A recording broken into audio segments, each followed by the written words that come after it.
किसी भी पंचायत के लिए वो दिन काफ़ी खुशनुमा होता है जब उस पंचायत को एक सम्मान मिलता है।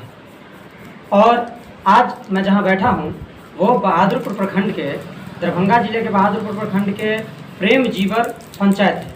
और यहाँ के मुखिया जी, जिनका नाम जिसान फारूकी है, उनको एक उत्कृष्ट कार्य के लिए, मतलब पंचायत में अच्छे कार्यों के लिए सम्मान मिला है।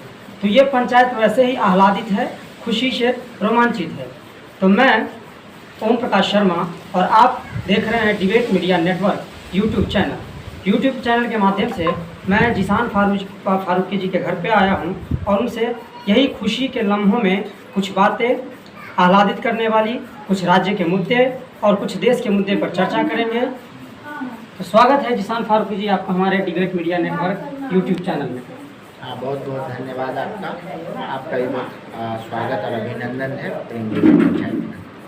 तो सबसे पहले मैं आपकी बात करूंगा कि आप तो हमारे हिसाब से ये 2 टर्म या आपका जो मुखिया का कार्यकाल है वो दूसरे पंचवर्षीय है।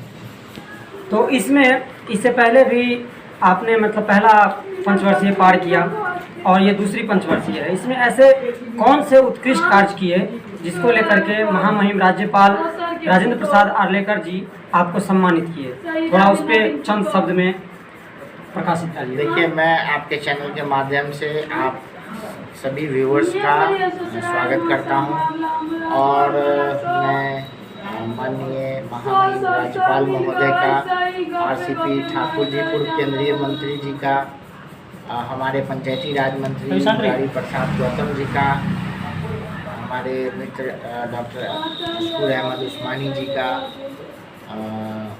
धन्यवाद देता हूं, जिन्होंने मुझे इस काबिल समझा और मेरे पंचायत को उस कार्य हेतु सम्मानित किया।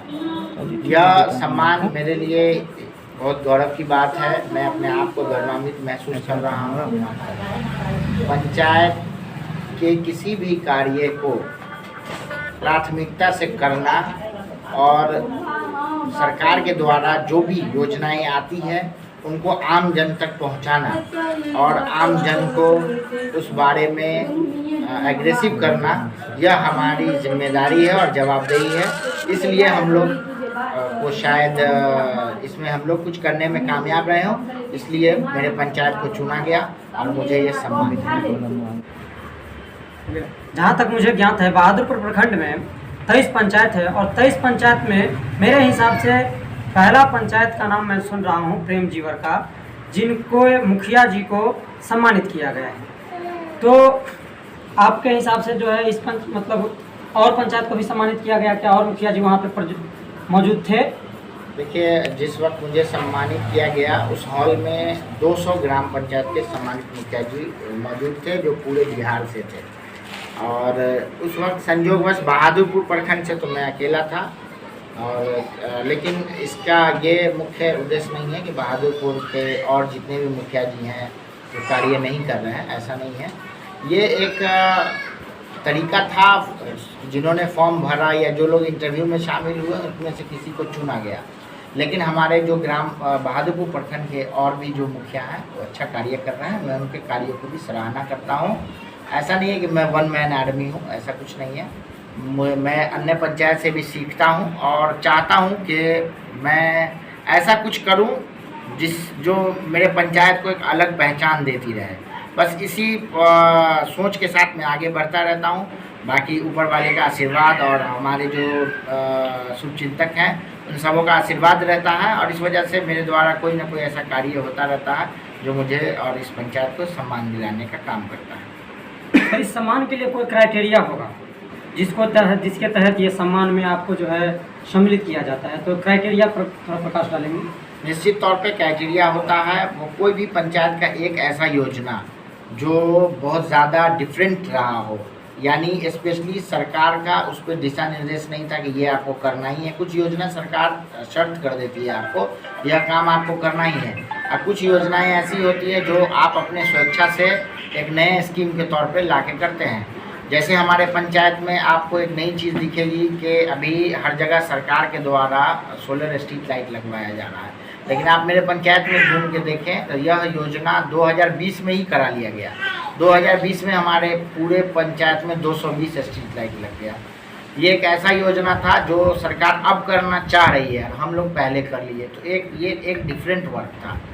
बाकी भी देखा देखी कुछ और पंचायतों में भी यह कार्य हुआ, लेकिन शुरुआती दौर में मैं करने में कामयाब रहा। और मेरा पंचायत 14 वार्ड का पंचायत है। 14 वार्ड में 100% जल आपूर्ति हो रही है, राशि की वसूली हो रही है और जनता संतोषजनक तरीके से जल का लाभ ले रहे हैं और राशि दे रहे हैं। राशि देने में भी कहीं कोई कठिनाई नहीं हो रही है। मुझे लगता है कि जो ये कैटेगरियाँ दिखाने में हम लोग फुलफिल करने में कामयाब रहे। इस वजह से माननीय राज्यपाल के द्वारा हमें यह उत्कृष्ट कार्य हेतु यह सम्मान मिला। आपका पंचायत काफ़ी आगे बढ़े और बढ़ रहा है। हालांकि और पंचायत में मैं देखता हूँ जल नल को लेकर के काफ़ी दुर्गति है। कहीं पे पानी का जल जमाव है तो कहीं पे पानी ही नहीं आती है। अगर एक टाइम में आया, बाकी जनता त्राहिमाम और व्याकुल रहती है।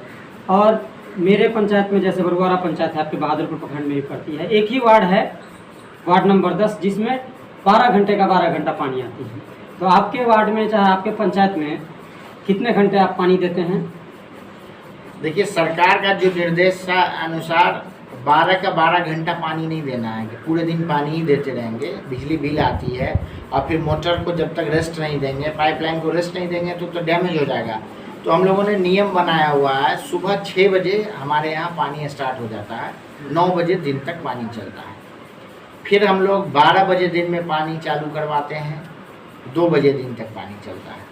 और फिर 5 बजे शाम को पानी चालू करते हैं, 8 बजे रात तक पानी चलता है। बाकी समय जल नल बंद रहता है। यही सरकार का दिशा निर्देश भी है और इसी समय हम लोग पानी की जलापूर्ति करते हैं। अब विशेष तौर पे एक तरीका है हमारे यहाँ, अब किसी लड़की की शादी है तो उसको हम लोग ख्याल में रखते हुए पानी की आवश्यकता रहती है तो चलवा देते हैं।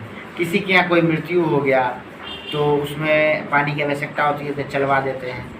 किसी के यहाँ कोई मृत्यु भोज हो रहा है, उसमें पानी की आवश्यकता है तो चलवा देते हैं। ये आवश्यकता अनुसार और ज़रूरत जहाँ बहुत इमरजेंसी होता है पानी उपलब्ध कराना, वहाँ हम लोग अपनी तरफ से ये एक मतलब छूट दिए हुए हैं।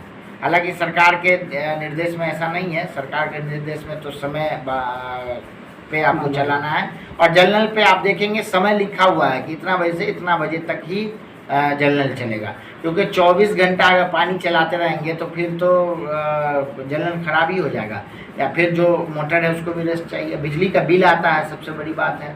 तो इस वजह से एक नियमित समय है, उस समय पर जल आपूर्ति होती है। मैं अन्य पंचायत के लोगों से भी आग्रह करूंगा कि आप एक समय बनाएं और समय पे पानी दें। जनता को भी मालूम रहेगा कि जितना बजे पानी आएगा तो वो अपने काम को उस हिसाब से समेट के रखेंगे कि भाई हमको पानी का इस्तेमाल करना है। और अगर आप 24/7 पानी देते रहेंगे तो पानी का मिसयूज़ होना गारंटी है।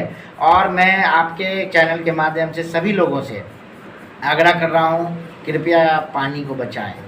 आने वाली पीढ़ी के लिए पानी को बचाएं, वरना जल संकट आ जाएगा और उसके जवाबदेही हम तमाम लोगों की होगी।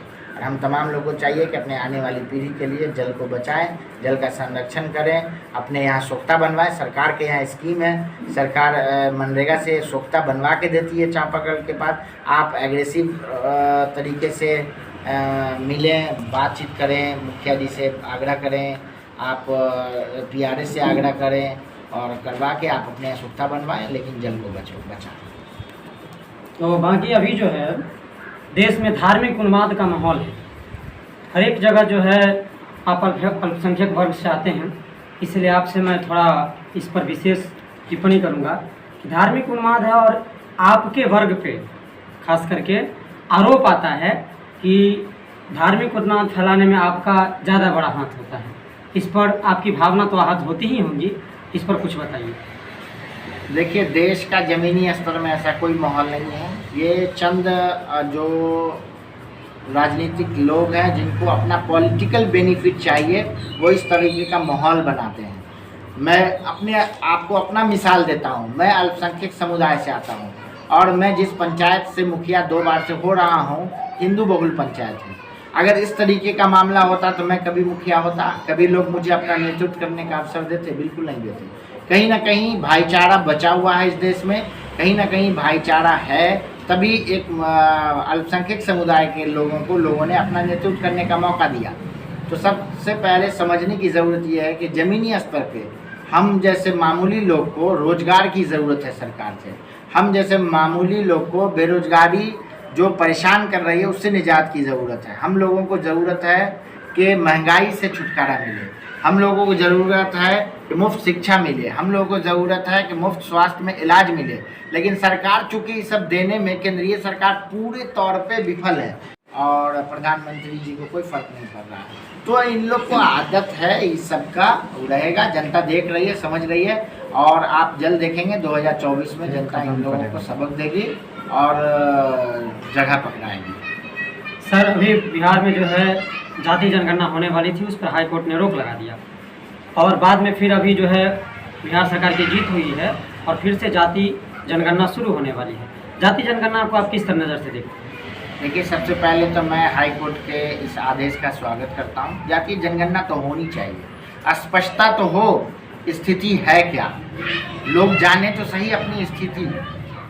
क्यों लोग इसमें अड़चन लगा रहे हैं, मुझे तो ये नहीं समझ में आ रहा। क्यों लोग सही आंकड़ा को लोग छिपाना चाह रहे हैं? सही आंकड़ा को आने दीजिए, लोगों को जानने दीजिए स्थिति को, अवलोकन होने दीजिए, पता तो चले कि आखिर स्थिति हमारी एक्चुअल स्थिति है क्या।